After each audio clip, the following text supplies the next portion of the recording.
नमस्कार, आप सभी का संस्कृत साहित्य चैनल में स्वागत और अभिनंदन है। आज हम अलंकार विषय पर चर्चा करेंगे। काव्य अलंकार सूत्राणि ग्रंथ के प्रणेता आचार्य वामन कहते हैं काव्यम ग्राह्यम अलंकारात्, अर्थात काव्य अलंकार से युक्त होने से ग्राह्य अर्थात उपादेय किया जाता है। काव्यम खलु ग्राह्यम उपादेयम भवति। काव्य में अलंकार युक्त होने से वह उपादेय होता है। काव्य शब्दोयम गुणालंकार संस्कृतयोः शब्दार्थयोः वर्तते।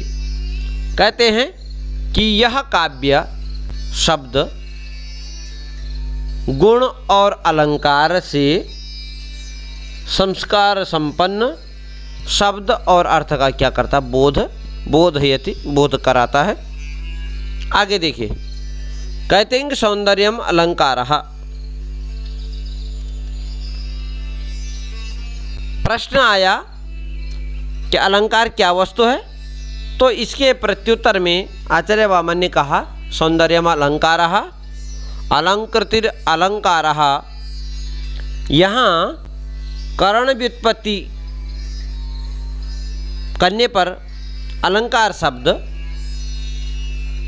उपमा रूप यमक आदियों में प्रयुक्त होता है। प्रश्न आया कि अलंकार जो शास्त्र है उसका उपदेश सबसे पहले किसने किया, तो कहते हैं कि अलंकार शास्त्र का सर्वप्रथम उपदेश ब्रह्मा को भगवान शंकर ने दिया, और वहाँ से भगवान ब्रह्मा ने देवताओं ने ऋषियों को, और इस प्रकार से वह परंपरा बनी। अलंकार शब्द की व्युत्पत्तियाँ का एक बार अवलोकन करेंगे। देखिए, अलम करोति इति अलंकारः, आभूषितम करोति इति अलंकारः, अलम कृ घय योगेन अलंकार शब्दः निष्पद्यते। अर्थात देखिए, आभूषित करणमेव अलंकारः। अलम करोति, जब कहा कि अलम करोति, अलम करोति अर्थात जो क्या करता है, सौंदर्य की वृद्धि करता है। आभूषितम जो सजाने की जो काम करता है, और आभूषितम करणमेव जिसका काम ही क्या, सजाना है। अर्थात कहा गया कि काव्य सौंदर्य के विधायक संपूर्ण तत्वों का विवेचन जिस शास्त्र में किया जाता है उसको अलंकार शास्त्र कहते हैं।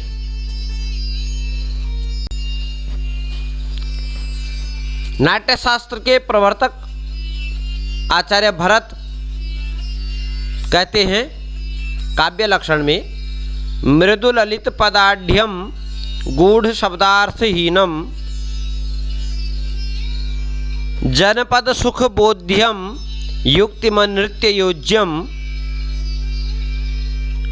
बहुकृत रसमार्गम संधि संधान युक्तम सभवति शुभ काव्यम नाटक प्रेक्षकाणाम।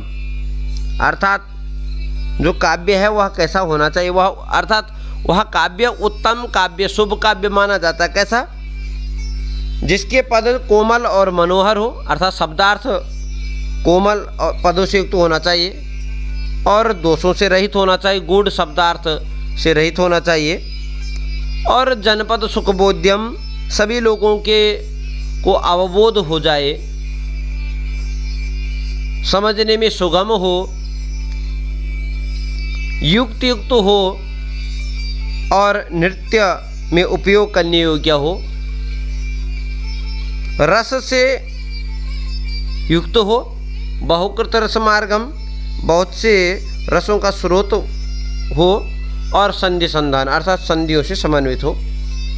यहाँ पर जो युक्ति मत कहा, अर्थात इसमें आचार्य सुधीजन कहते हैं कि अलंकार के लिए यहाँ ये विशेषण कहा गया है आचार्य भरत के द्वारा, अर्थात काव्य अलंकार से युक्त होना चाहिए,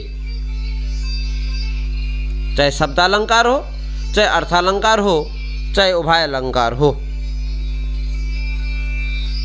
और नाट्यशास्त्र अग्निपुराणकार ने तो यहाँ तक कहा कि अलंकार से रहित जो काव्य है वह विधवा के जैसे जाना पड़ता है।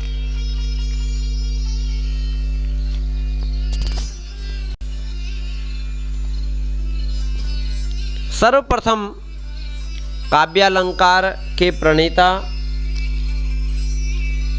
भामह के का उदाहरण प्रस्तुत कर रहे हैं। आचार्य भामह कहते हैं कि रूपकादि अलंकारः तस्यान्यैर्बहुदोदितः न कांतमपि निर्भूषम विभाति वनिताननम। देखिए, कहते हैं कि अन्य आचार्यों के द्वारा काव्य के रूपकादि अलंकार का बहुधा कथन हुआ है, अर्थात वेदों में तद आरण्यक उपनिषद वेदांग सर्वत्र जो है बहुधा अलंकारों का कथन हुआ है। अतः कहते हैं कि सुंदर कांता भी मुख आभूषणों के बिना शोभित नहीं होती है। न कांतमपि निर्भूषम विभाति वनिता ननम। आचार्य भामह और दंडी के काल के विषय में विद्वानों में एक मत नहीं है, तथापि आचार्य भामह पूर्ववर्ती और आचार्य दंडी परवर्ती प्रतीत होते हैं। आचार्य दंडी काव्य दर्श में कहते हैं कि काव्य शोभाकरान धर्मान अलंकारान प्रचक्षते, अर्थात काव्य की शोभा को समृद्ध करने वाले धर्मों को क्या कहते हैं? अलंकार कहते हैं। और ते चाद्यापि विकल्प्यन्ते कस्तान कार्चेन वक्षति, और बोले वे जो हैं ते जो अलंकार आज भी अर्थात संप्रत्यपि विविध कल्पना भी नव नव अभिनव प्रकाशित हो रहे हैं। और जैसे कि ध्वन्यालोक में कहा गया कि सहस्रसो ही महात्मा भी अन्य अलंकार प्रकाराः प्रकाशिताः प्रकाश्यन्ति च, ऐसा भी कहा गया। तो इसके यहाँ पर इसका कहा गया कि उन अलंकारों को सकल रूप से निरूपण किया जाएगा।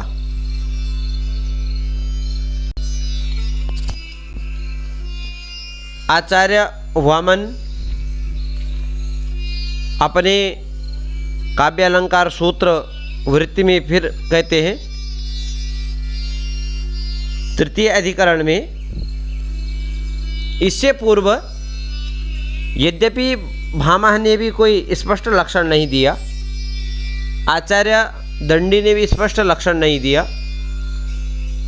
परंतु आचार्य वामन और कुछ कहना चाह रहे हैं। कहते हैं कि काव्य शोभायाः कर्तारु धर्माः गुणाः, अर्थात काव्य की शोभा के जो कर्ता हैं, काव्य की शोभा को उत्पन्न करने वाले धर्म क्या है? गुण है। तो अलंकार क्या है? तो यहाँ पर इन्होंने जो है काव्य की शोभा तो दोनों कर रहे हैं, परंतु भेद क्या है? तो इन्होंने कहा कि एक खलु शब्दार्थयोः धर्माः काव्य शोभाम कुर्वन्ति ते गुणाः, जो क्या करते हैं? शब्द अर्थ के जो गुण काव्य की शोभा उत्पन्न करते हैं वो गुण कहलाते हैं। और वो क्या है? वो जो प्रसाद माधुर्या है वो यमक आदि उपमा नहीं है। कह रहे हैं कि कैवल्येन तेषाम अकाव्य शोभा करत्वात्, अर्थात क्योंकि वे यमक उपमा अलंकार दूसरे की सहायता के बिना काव्य की शोभा उत्पन्न नहीं करते हैं।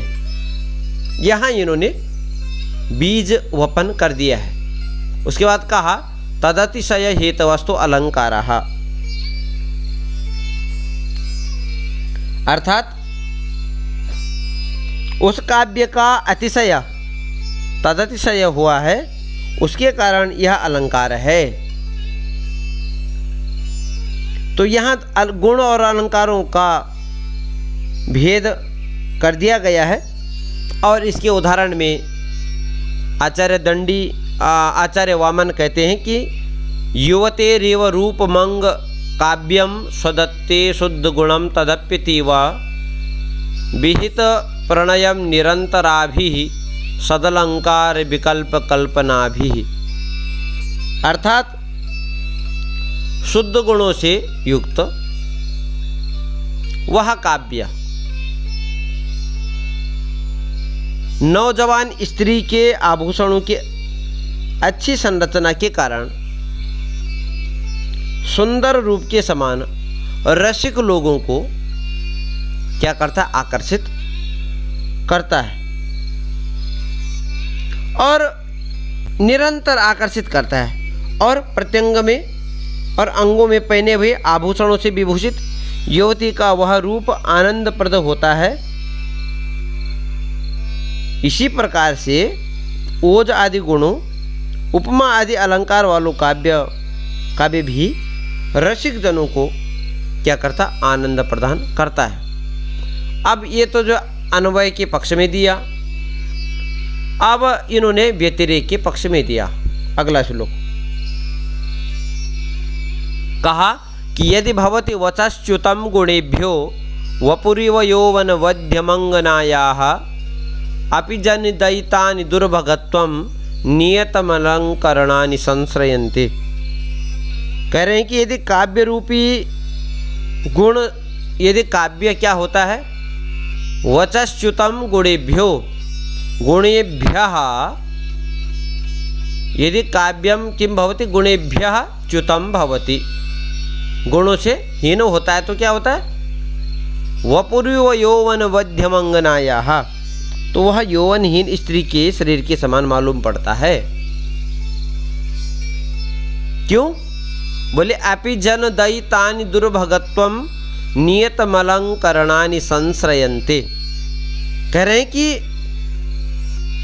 जन दयितानि दुर्भगत्वम, लोगों के प्रिय लगने वाले आभूषण भी सौंदर्यहीन होने से क्या होते हैं, नियतम अलंकरणानि, नियत जो सुंदर लगने वाले अलंकार भी क्या करते हैं, दुर्भगत्वम, सौंदर्यहीन होने से अप्रिय लगते हैं। उसी प्रकार से कहा कि भाई उपमा आदि अलंकारों से युक्त गुणों से हीन काव्य भी काव्य रसिकों को, काव्य मर्मज्ञों को क्या नहीं, अच्छा नहीं लगता है। ध्वन्यालोक प्रणेता आचार्य आनंदवर्धन कहते हैं तमर्थम अवलंबन्ते इंगिनम ते गुणा स्मृताः अंगाश्रितास्त्वलंकाराः मंतव्या कटकातिवत्। स्पष्ट कहा, ध्वनिवादी आचार्य हैं,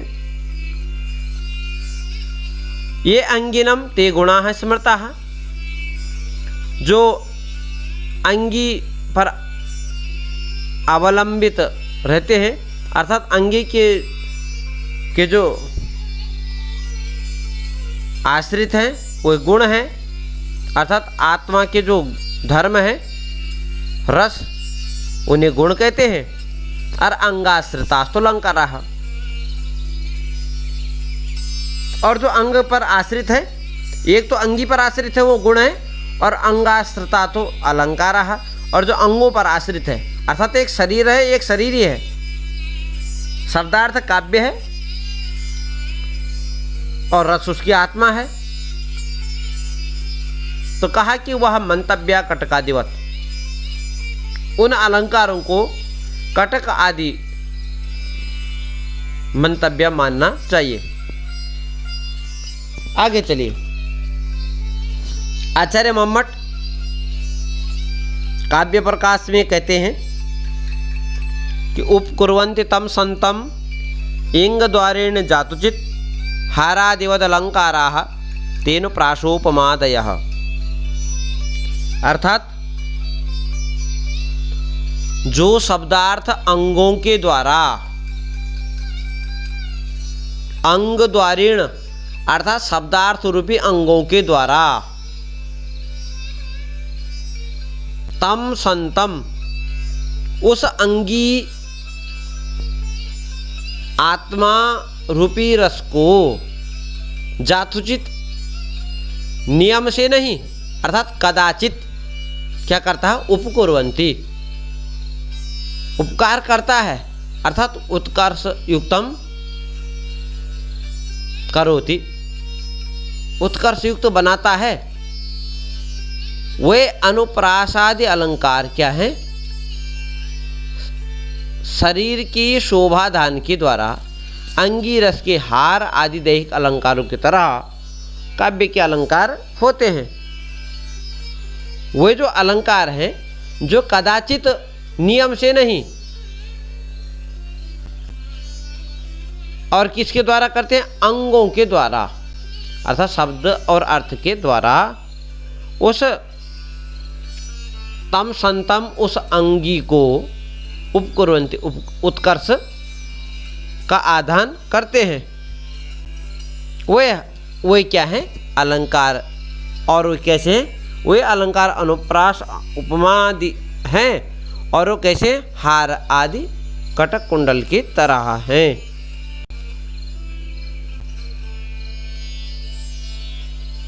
इसी में एक मत राजशेखर का रह गया। राजशेखर अपने काव्य मीमांसा में उन्होंने कहा कि अलंकार रहिता विधव एव सरस्वती नि उपकारकत्वाद अलंकारः सप्तमम अंगम। 4 वेद 6 अंग, तो उन्होंने कहा कि एक 7वां अंग भी है और वो है अलंकार। तो इसी में आगे आचार्य जयदेव अपने चंद्रालोक में कहते हैं कि शब्दार्थयोः प्रसिद्ध्या वा कवे प्रौढ़िवशेन वा। अलंकार क्या है, तो इन्होंने कहा कि शब्द और अर्थ की प्रसिद्धि के द्वारा, प्रसिद्धिया मतलब लोक ख्याति के द्वारा, अथवा काव्य निर्माण में प्रवृत्त कवि की प्रौढ़ोक्ति के द्वारा, प्रौढ़ी कवेः कवि की प्रौढ़ोक्ति के द्वारा काव्य शरीर घटक शब्दार्थ के मनोहर सन्निवेशः मनोहर, तो शब्दार्थ के मनोहर सन्निवेश क्या होते, हार आदि अलंकार की तरह होते हैं। अर्थात देखिए, लोक में शरीर शोभा संवर्धक तत्वों के लिए अलंकार शब्द का प्रयोग होता है और नायिकाएं शरीर की शोभा बढ़ाने के लिए अलंकारों का प्रयोग करती हैं। तो कहे कि हार से जैसे वक्षस्थल, कंकण से हाथ की, नूपुर से पैरों की, नाक के अलंकार से नाक की, कान के अलंकार से कर्णा अलंकार से कह। अब यदि इसका विपर्यय किया जाए तो अलंकार नहीं रहेगा। तो बोले भाई उपयुक्त संयोजना को अलंकार कहते हैं और वो हार आदि की तरह है। तो इन्होंने देखिए जो सन्निवेशः मनोहरः सन्निवेशः, मनोहर सन्निवेश किसका, शब्द और अर्थ का, वो क्या है, अलंकार है और वह हार की आदि की तरह है। अब देखिए गुण और रस का नित्य नियत रूप से नियमेन संबंध होता है परंतु अलंकार और रस का नियत संबंध नहीं होता है। अंग द्वारेण जातुचित, जैसे कहा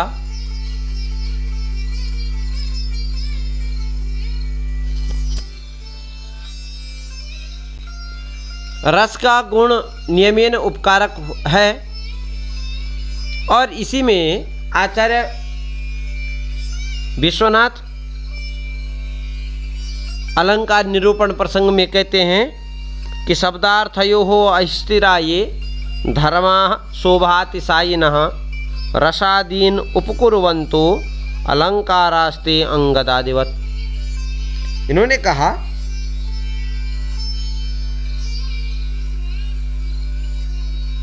शब्दार्थयोः अस्थिराये, शब्द और अर्थ, शब्द और अर्थ के जो अस्थिर धर्म है, अर्थात शरीर की शोभा के संवर्धक केयूर आदि शरीर के उपकार करते हुए आत्मा का भी उपकार करते हैं।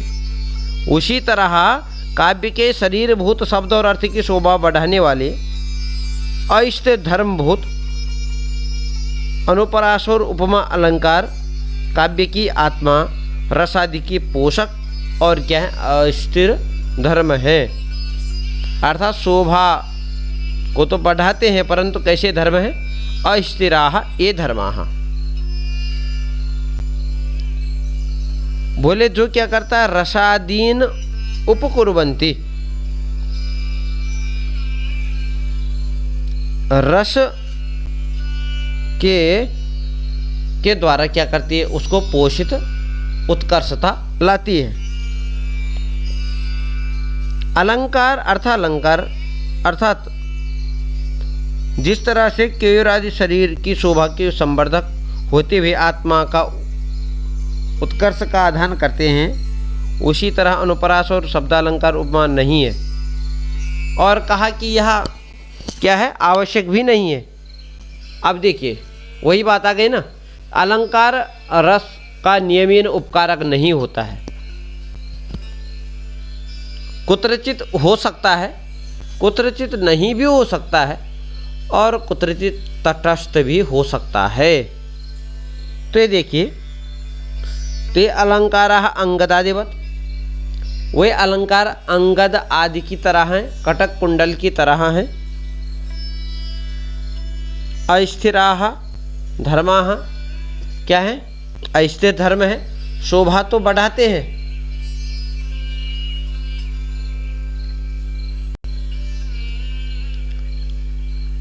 आचार्यों के मत में सर्वप्रथम आचार्य भरत उपमा रूपक दीपक यमक अलंकारों को प्रस्तुत करते हैं अपने नाट्य शास्त्र में। आचार्य भामह और दंडी 1837 से अलंकारों को स्वीकार करते हैं, और इसमें आचार्यों को वैमत्य है। फिर भी जो है आचार्य भामह 18, दंडी 37 काव्य अलंकार की जो भामह विवरण है, उसके जो प्रणेता हैं उद्भट, वो 39 अलंकारों को स्वीकार करते हैं। आचार्य वामन काव्य अलंकार सूत्र में 31, ध्वन्यालोकार आनंदवर्धन 30 अलंकार, और रुद्रट, ये इनके अपने अलंकार हैं। रुद्रट 31, आचार्य भोजराज 29, आचार्य मोहम्मद 67, रुयक 70, शोभाकर मिश्र 64, जयदेव 69, विश्वनाथ 80, अप्य दीक्षित 98 और पंडित जगन्नाथ 69 अलंकारों को स्वीकार करते हैं। इसमें 3 प्रकार के इन्होंने, एक तो पूर्ववर्ती आचार्यों के द्वारा कुछ मान्य कुछ दोष लिए हैं, कुछ अलंकारों को इन्होंने लिया है, कुछ अलंकारों को इन्होंने नहीं लिया है, और कुछ अलंकारों को क्या कर दिया है, शोध भावित किया है। तो आचार्य पंडित जगन्नाथ तक जो है जो अलंकारों की संख्या पहुंच गई थी वह 200 तक भी पहुंच गई थी, और 180 तक तो आचार्य विश्वनाथ तक भी पहुंच गई थी। इसके बाद जो शब्द को स्वीकार करते हैं उनका कहना है कि शब्दगत ही अलंकार होते हैं, फिर किसी का कहना अर्थगत अलंकार होते हैं, अर्थ के द्वारा प्रतीति होती है, और फिर बताते कि 3 प्रकार के अलंकार होते हैं। जब बाद में फिर उन्होंने जो है अलग अलग अलंकारों का विभाग भी कर दिया। साधर्म्य मूल, अध्यवसाय मूल, विरोध मूल, वाकन्याय मूल, लोक व्यवहार मूल, इस प्रकार से अलंकार का निरूपण किया। मुख्य रूप से अलंकार 3 प्रकार के हैं, शब्दालंकार, अर्थालंकार और उभय अलंकार, प्रसिद्ध रूप से जिनको जानते हैं। और बाकी जो अलंकारों का विभाजन किया गया है वह जो है वास्तव्य मूलक, औपम्य मूलक, श्लेष मूलक और अतिशय मूलक भी इनको किया गया है। वास्तु मूलक में सहोक्ति, परिवृत्ति, परिसंख्या और व्यतिरेक, अन्योन्य, लेस, अवसर, मिलित, एकावली। औपम्य मूलक में जो औपम्य मूलक हैं, उपमा, उत्प्रेक्षा, 21 अलंकार कहे गए हैं, जो उपमा प्रधान है। अतिशय में विशेषोक्ति है, अतिशय है, इत्यादि 12 अलंकार हैं। श्लेष मूलक में अर्थ, शब्द श्लेष, वाक्य श्लेष, अनेक अर्थों का निश्चय, अर्थ श्लेष, उसमें 10 इसके अविशेष और विरोध आदि से इसके 10 भेद। तो इस प्रकार से आचार्यों के द्वारा विभिन्न प्रकार के से अलंकारों का निरूपण किया गया। आज केवल अलंकार शब्द को आचार्यों ने किस प्रकार से परिभाषित किया है उसको बताया गया। आज नमस्कार, धन्यवाद।